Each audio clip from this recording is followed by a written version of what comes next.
যুক্তরাষ্ট্রের ফ্লোরিডা থেকে আমি শহীদুল ইসলাম তালুকদার।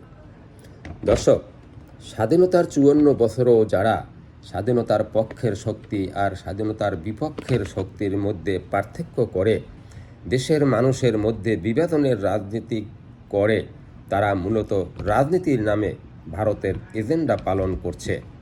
ভারত চায় না বাংলাদেশের মানুষ অভিন্ন উদ্দেশ্য সাধনের লক্ষ্যে জাতিগত ঐক্যের ভিত্তিতে এক পথে হাত ধরাধরি করে হাঁটুক। ভারত ভালো করে জানে, বাংলাদেশের মানুষের মধ্যে যদি ঐক্যের ভিত গড়ে ওঠে তাহলে ফারাক্কায় ক্লোজ গ্যারান্টি রাখতে হবে। তিস্তার পানি নিয়ে একচোখা নীতিতে হাঁটলে বাংলাদেশ এর মীমাংসা চেয়ে আন্তর্জাতিক আদালতে যাবে।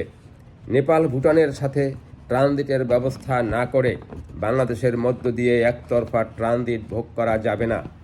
ইলিশ মৌসুমে সেফ টাইম নামে বাংলাদেশি জেলেদের বসিয়ে রেখে বঙ্গোপসাগরে বাংলাদেশ উপকূল ভাগ থেকে হাজার হাজার ট্রলার দিয়ে ইলিশ ছেঁকে নেওয়া যাবে না।